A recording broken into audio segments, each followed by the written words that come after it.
यार, मैं तुम्हें एक बात पहले ही साफ कर देता हूं। मैं झूठ नहीं बोलता, कभी नहीं बोला। 15 साल से ट्रक चला रहा हूं, यूपी से केरला तक, राजस्थान से आसाम तक। हजारों रातें उन सड़कों पर बिताई हैं जहां इंसान का नामो निशान तक नहीं होता। अंधेरा इतना घना होता है कि हेडलाइट भी उसमें डूब जाती है। रात के 2:30 बजे जब तुम घर में एसी में सो रहे होते हो ना, उस वक्त मेरे जैसे लोग उन सड़कों पर होते हैं जहां जिंदगी और मौत के बीच बस एक पतली सी लकीर होती है। और उस लकीर को मैंने उस रात पार होते देखा था। बात है आज से करीब 3 साल पहले की। नवंबर का महीना था। उत्तर भारत में ठंड शुरू हो चुकी थी, वो वाली ठंड जो हड्डियों के अंदर घुस जाती है। मेरा रूट था चंदनपुर से मालिकपुर।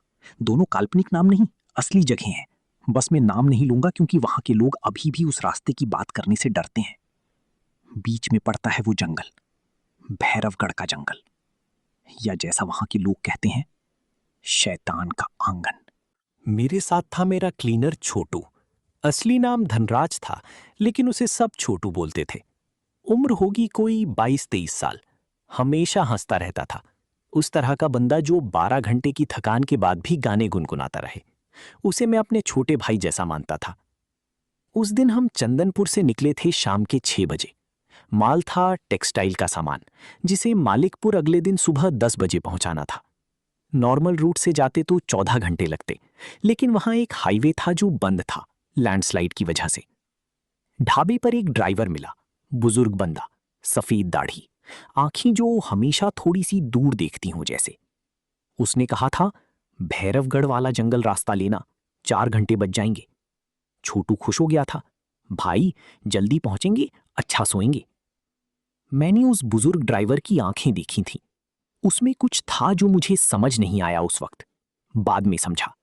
वो आंखें किसी ऐसे इंसान की थीं जो कुछ जानता हो और बताना ना चाहता हो। उसने जाते जाते एक बात और कही थी, रात की 12 बजे के बाद उस रास्ते पर रुकना मत, चलते रहना। कोई दिखे, कोई आवाज आए, रुकना मत। मैंने हंसकर कहा था, ठीक है भाई। काश मैंने उस हंसी को रोका होता। जंगल शुरू हुआ रात के 9 बजे। पहले 10 मिनट नॉर्मल था। पेड़, अंधेरा, रात के कीड़ों की आवाजें। छोटू अपने फोन पर कुछ देख रहा था, मैं कंसंट्रेट करके गाड़ी चला रहा था। फिर सिग्नल गया। छोटू का फोन बंद हो गया, मेरा फोन बंद हो गया, एयरटेल, जियो, सब। भाई, नेटवर्क नहीं है, छोटू ने कहा। होगा आगे, मैंने कहा। पर नहीं हुआ। अगले 2 घंटे एक भी बार नहीं। और उसी दौरान मुझे पहली बार लगा कि कुछ गड़बड़ है। वो रास्ता, भैरवगढ़ का जंगल रोड, उस पर किलोमीटर की स्टोन्स थे। मैं नोटिस कर रहा था, KM14, KM15, KM16, ठीक है। फिर KM17, KM18, KM17। मैं 1 सेकंड के लिए रुका। छोटू, देख उधर, KM17, उसने पढ़ा। हाँ, लेकिन ये पहले भी आया था। छोटू चुप हो गया। शायद गलत पढ़ा हो भाई। नहीं। हम आगे चलते रहे। KM18, KM19, KM20, KM17। तीसरी बार मेरी रीढ़ में एक अजीब सी सिहरन दौड़ गई। वो वाली जो डेंजर का सिग्नल देती है, जो लाखों साल की एवोल्यूशन ने हमें दी है ताकि हम शिकारी से बच सकें। मैंने गैस दबाया। भाई, तेज मत चलाओ इस अंधेरे में, छोटू ने कहा। चुप रह, मैंने कहा। मेरी आवाज में कुछ था। छोटू ने फील किया, वो चुप हो गया। रात के 11 बज रहे थे। हम उस जंगल में थे जो खत्म होने का नाम नहीं ले रहा था। चारों तरफ पेड़ थे, साल के पेड़, बहुत ऊंचे, इतने घने कि आसमान दिखना बंद हो गया था। चांद था उस रात, पूरा चांद, लेकिन उसकी रोशनी उन पेड़ों के बीच से छनते छनते इतनी कम हो जाती थी कि बस हेडलाइट ही काम की थी। और तभी मुझे वो दिखा, सड़क के बाईं तरफ पेड़ों के बीच एक आदमी, सफेद कपड़े, खड़ा था, बस खड़ा था। मैंने धीमी की गाड़ी, इंस्टिंक्ट था, लेकिन फिर उस बुजुर्ग ड्राइवर की आवाज याद आई, कोई दिखे, रुकना मत। मैंने स्पीड बढ़ाई। छोटू ने देखा था उसे। भाई, वो कौन था? पता नहीं। उसकी आंखें, क्या उसकी आंखें थी ही नहीं भाई। मतलब जगह थी आंखों की, लेकिन उसमें कुछ नहीं था, खाली। मैंने गाड़ी नहीं रोकी, लेकिन अगले 5 मिनट में मिरर में मैंने देखा वो आदमी हमारे पीछे था। ट्रक की स्पीड थी 60 किलोमीटर प्रति घंटा। वो पैदल चल रहा था और फिर भी हमसे दूर नहीं हो रहा था। मैं तुम्हें एक बात बता दूं, मैं रिलीजियस बंदा नहीं हूं। भगवान में बिलीव करता हूं, हाँ, लेकिन भूत प्रेत कभी नहीं माना था। आज भी नहीं कहूंगा कि वो भूत था, लेकिन वो इंसान भी नहीं था। इंसान 60 की स्पीड से पैदल नहीं चलते। मैंने गैस फ्लोर पर दबाया। 70, 80, 85। उस जंगल के कच्चे रास्ते पर गाड़ी हिल रही थी। छोटू सीट पकड़े हुए था। भाई रुको, यहां। चुप। मिरर में वो आदमी अभी भी था, 90 स्पीड। और फिर वो नहीं था, बस ऐसे गायब, जैसे किसी ने डिलीट बटन दबाया हो। छोटू ने राहत की सांस ली। मैंने नहीं ली, क्योंकि ठीक उसी मोमेंट पर ट्रक की छत पर कुछ गिरा, एक धमाके के साथ, जैसे कोई ऊपर से कूदा हो। हम दोनों फ्रीज हो गए।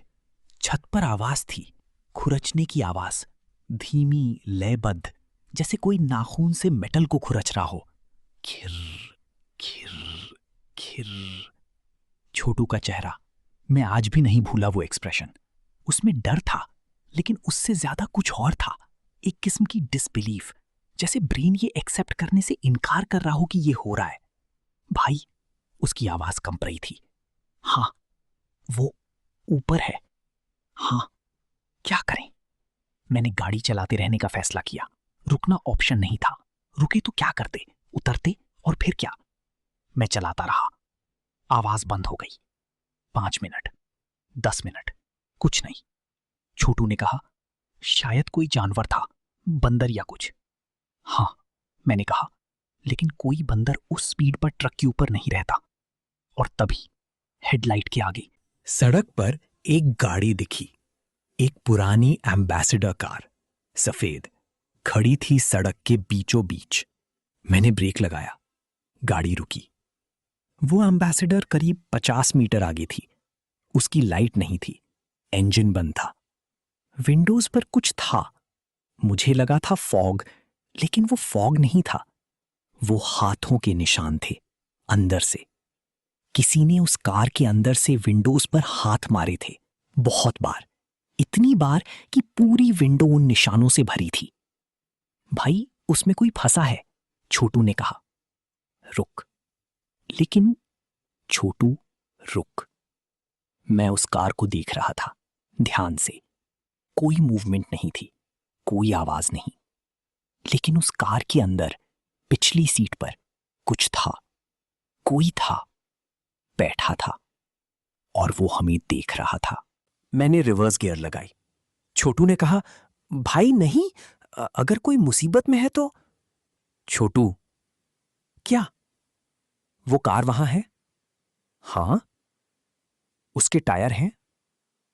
छोटू ने देखा, चुप हो गया। उस एम्बेसडर के टायर नहीं थे। गाड़ी सीधे रिम पर खड़ी थी, चारों तरफ, जैसे किसी ने सभी टायर उखाड़ लिए हों, या जैसे वो गाड़ी कभी चली ही ना हो। ये यहां आई कैसे? छोटू ने फुसफुसाया।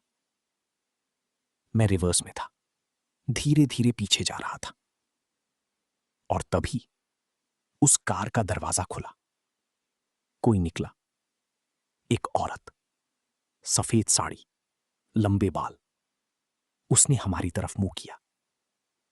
और छोटू, भगवान जाने क्यों, उसने विंडो खोली। अरे भाभी, क्या हुआ? कहां जाना है आपको? वो औरत चलने लगी हमारी तरफ, धीरे धीरे। और जैसे जैसे वो हमारी हेडलाइट के करीब आई, मैंने देखा उसके पैर जमीन से ऊपर थे, बस थोड़ा सा, 2-3 इंच, लेकिन थे। वो जमीन पर नहीं चल रही थी, वो हवा में थी। मैंने गियर बदला, आगे। भाई, वो औरत, देखना मत उसे, आंखें बंद कर। क्या? आंखें बंद कर छोटू, अभी। मुझे नहीं पता था तब क्यों बोला था ये। इंस्टिंक्ट था। शायद कहीं पढ़ा था, सुना था कि ऐसी चीजों को देखते रहने से वो तुम्हारे अंदर घुस जाती हैं। या शायद बस डर था। छोटू ने आंखें बंद कर ली। मैंने गैस दबाया। उस औरत के बगल से निकला। मैंने उसे देखा, डायरेक्टली नहीं, बस पेरिफेरल विजन में। और वो हमारे ट्रक के बगल में खड़ी रही। बस खड़ी रही, जैसे उम्मीद कर रही हो। अब रात के 12 बज चुके थे। वो वक्त जिसके बारे में उस बुजुर्ग ड्राइवर ने कहा था। और मैं उस जंगल के बीचों बीच था। रोड थोड़ी चौड़ी हो गई थी। आगे एक टर्निंग थी। मैंने टर्न लिया और रुक गया। आगे रास्ता नहीं था। मतलब था सड़क थी, लेकिन उस पर पेड़, सैकड़ों पेड़, सड़क के बीच में उगे हुए, जैसे कभी रोड थी ही नहीं और ये हमेशा से जंगल था। ये ये कैसे? छोटू की बात अधूरी रह गई। मैंने रिवर्स किया, वापस मुड़ा, जहां से आए थे वापस जाने की कोशिश की। और रास्ता बंद था वहां भी, उसी तरह पेड़। हम बीच में थे। भाई भाई हम फंस गए। छोटू की आवाज में पैनिक था जो वो छुपा नहीं पा रहा था। ठीक है, ठीक है, काम डाउन, काम डाउन। भाई कहां जाएंगे? रास्ता। छोटू, बंद है, पेड़ है, ये पेड़ यहां पहले नहीं। छोटू। वो रुका। लॉक करो दरवाजे, सब विंडोज बंद करो, कैबिन लाइट बंद करो। क्यों? क्योंकि जो बाहर है उसे अंदर नहीं आना चाहिए। हम वहीं बैठे रहे, इंजन चालू रखा, हेडलाइट बंद किया, क्योंकि मुझे लगा उजाले में वो चीजें ज्यादा क्लियरली दिखती हैं और मैं उन्हें देखना नहीं चाहता था। कैबिन में सिर्फ डैशबोर्ड की हल्की रोशनी थी। 5 मिनट, 10 मिनट, कुछ नहीं। भाई शायद हम गलत रास्ते पर आ गए, छोटू ने कहा। उसकी आवाज अब जरा नॉर्मल थी। कल सुबह निकलते हैं। हाँ, सो जाएं थोड़ा। तू सो जा, मैं जागता हूं। छोटू ने सीट थोड़ी रिक्लाइन की। 5 मिनट में उसकी सांसें डीप हो गईं। मैं जाग रहा था और इस जागने में, इस सन्नाटे में मैंने सुनी वो आवाज, बच्चे के रोने की आवाज, बाहर से। ये जो मोमेंट था ना, ये मेरी जिंदगी का सबसे मुश्किल मोमेंट था। इसलिए नहीं कि डर था, डर तो था, लेकिन ये मुश्किल था क्योंकि एक हिस्सा मेरा कह रहा था, क्या होगा अगर सच में कोई बच्चा है? भूल गए, एक्सीडेंट हुआ हो उस कार का, कोई बच्चा जंगल में अकेला हो। और दूसरा हिस्सा कह रहा था, इस जंगल में रात के 12 बजे के बाद बच्चा नहीं होता। यहां जो भी है वो बच्चा नहीं है। आवाज आती रही, रोना, बच्चे का रोना, बहुत करुणा भरा, बहुत असली। मैंने छोटू को नहीं जगाया, मैं वहीं बैठा रहा। और फिर आवाज ट्रक के पास आई, बहुत पास, राइट साइड विंडो के बाहर। और मैंने नहीं देखा। मैं सीधे सामने देखता रहा, लेकिन पेरिफेरल में उस विंडो के बाहर कुछ था। छोटे हाथ, बच्चे के हाथ, विंडो पर थाप मार रहे थे। मुझे अंदर लो, ठंड लग रही है, मुझे अंदर लो। मेरे हाथ स्टीयरिंग पर थे, वाइट नकल ग्रिप। मैंने डोर हैंडल नहीं छुआ। मुझे अंदर लो, प्लीज। छोटू की नींद में आवाज आई, क्या हुआ? कुछ नहीं, सो जा। कोई बोल रहा है बाहर? नहीं, लेकिन सो जा छोटू। वो फिर सो गया। बाहर आवाज आती रही, घंटे भर। मैं जागता रहा। और फिर भोर होने से पहले सब कुछ बंद हो गया, जैसे किसी ने स्विच ऑफ किया हो। पौ फटी तो मैंने देखा, जंगल नॉर्मल था, रास्ता क्लियर था। वो पेड़ नहीं थे जो रात को सड़क बंद कर रहे थे। रास्ता खुला था, दोनों तरफ, जैसे कभी कुछ हुआ ही नहीं। छोटू उठा, उसने बाहर देखा। भाई, रास्ता, चलो। मैंने गाड़ी स्टार्ट की। हम आगे बढ़े। 5 मिनट बाद सड़क किनारे एक और गाड़ी मिली, वही एम्बेसडर। लेकिन अब उसकी हालत अलग थी। उसकी छत पूरी धसी हुई थी, जैसे किसी बहुत भारी चीज ने उसे ऊपर से कुचला हो। विंडशील्ड टूटा हुआ था अंदर की तरफ। और ड्राइवर सीट पर। मैंने छोटू को रोका। मत देख। क्यों भाई, क्या? उसने देख लिया। ड्राइवर सीट पर एक आदमी था, या था जो कभी आदमी था। उसकी आंखें खुली थीं, चेहरे पर एक्सप्रेशन था प्योर टेरर का, जैसे उसने कुछ देखा हो जो इंसानी दिमाग प्रोसेस नहीं कर सका। वो मर चुका था, लेकिन उसकी मौत की वजह कोई एक्सीडेंट नहीं था। उसके शरीर पर कोई चोट नहीं थी, बस वो मर गया था डर से। और उसके हाथ में टाइट ग्रिप में एक फोन था, जिसकी स्क्रीन पर लास्ट कॉल था, इमरजेंसी नंबर। कॉल कनेक्टेड नहीं हुई थी। छोटू उल्टी कर रहा था। मैं उसे थामे था। भाई, वो कौन था? पता नहीं। उसे ऐसे नहीं छोड़ सकते ना। हम पुलिस को बताएंगे आगे जाकर। लेकिन छोटू, मैंने उसका कंधा पकड़ा। अभी हमें यहां से निकलना है, बाद में सब होगा। हम गाड़ी में बैठे। मैंने गैस दबाया। अगले 30 मिनट शांत रहे। रास्ता नॉर्मल था, पेड़ थे, अंधेरा था, लेकिन कुछ नहीं था। मुझे लगा बस थोड़ा और, जंगल खत्म होगा, शहर आएगा। फिर छोटू ने कहा, भाई। हाँ? पीछे देखो। मिरर में, ट्रक के पीछे वही औरत थी, सफेद साड़ी। वो पीछे नहीं थी, वो ट्रक के बम्पर पर बैठी थी और वो हंस रही थी। मैंने मिरर से नजर हटाई। छोटू, सीधे देख, मुझसे बात करता रहे। भाई, वो बात करता रहे, कुछ भी, बस बोलता रहे। छोटू बोलने लगा, नर्वसली, रैंडम चीजें, अपने घर की, अपनी मां की, उस ढाबे का खाना जो उसे बहुत पसंद था। मैं ड्राइव करता रहा, मिरर नहीं देखा, लेकिन ट्रक भारी हो गई थी। मैं फील कर सकता था, जैसे कोई वेट बढ़ गया हो। इंजन ज्यादा काम कर रही थी। भाई, गियर्स? छोटू ने नोटिस किया। हाँ, जैसे लोड बढ़ गया हो। हाँ। हम दोनों जानते थे।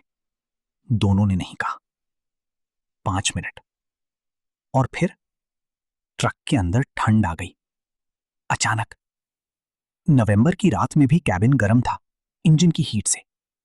लेकिन अब सांस बाहर निकली तो धुआं बना। इतनी ठंड। छोटू कांपने लगा। भाई, ये। और तभी बैक सीट से, जो नॉर्मली खाली होती थी, जहां हम सामान रखते थे, एक आवाज आई।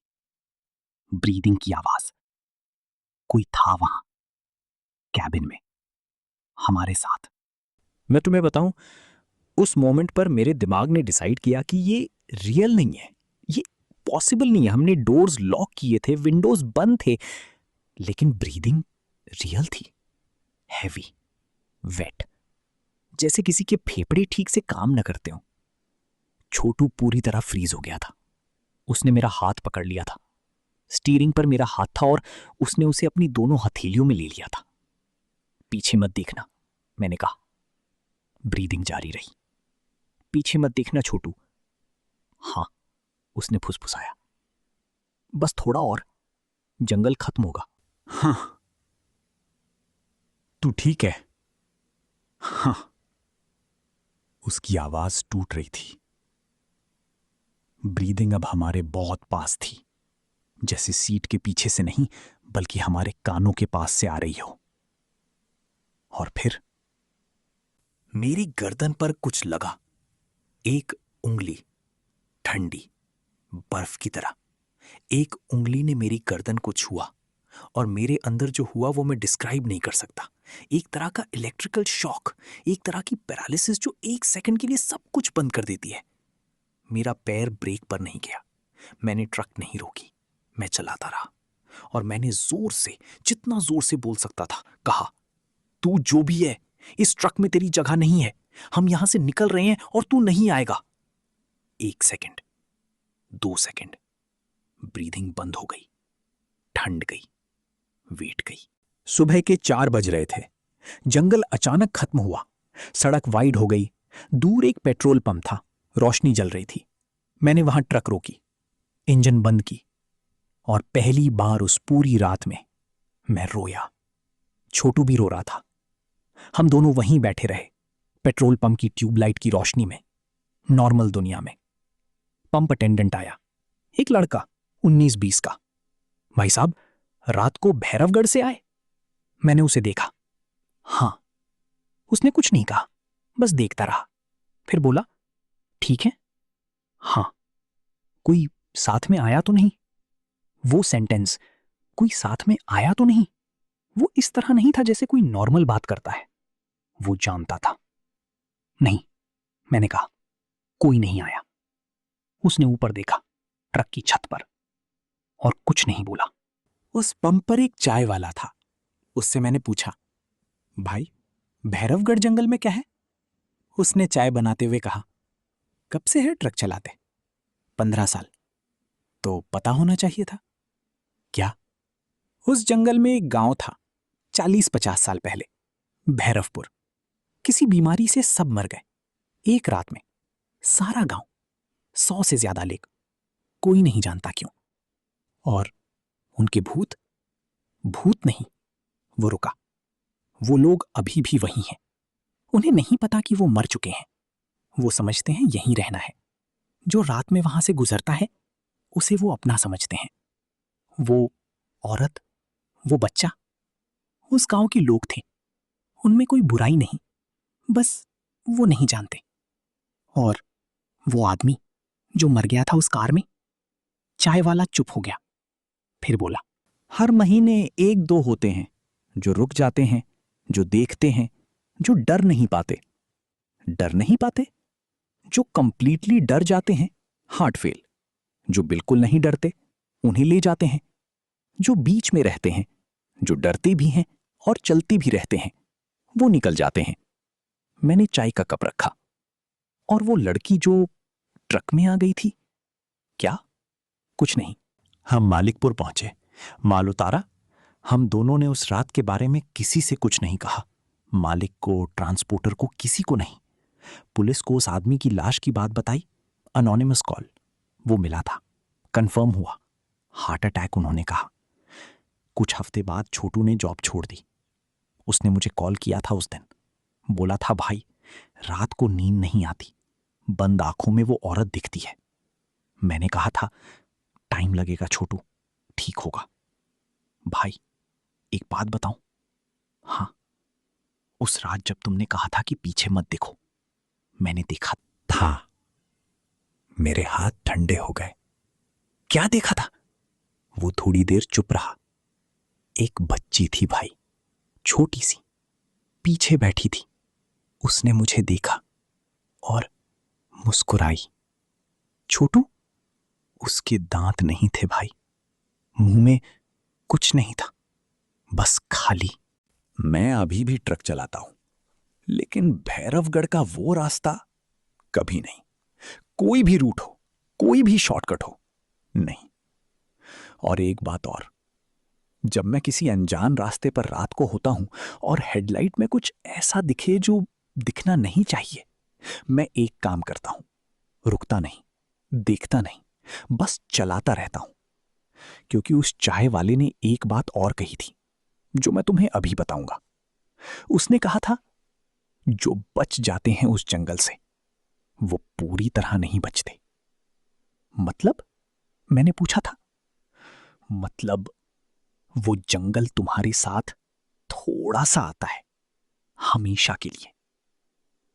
मैंने उसे नहीं माना था, लेकिन उस रात के बाद से हर रात बिल्कुल 12 बजे मेरे ट्रक की छत पर एक आवाज, हिर हिर हिर।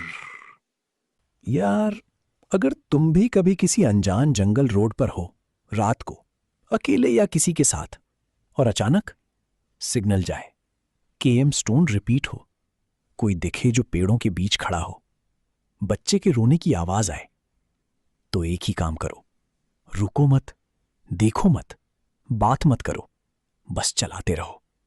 क्योंकि कुछ चीजें, कुछ जगहें, कुछ रातें इंसानी लॉजिक के लिए नहीं बनी हैं, और उन्हें समझने की कोशिश वो सबसे बड़ी गलती है। मुझसे पूछो, मैं जानता हूं।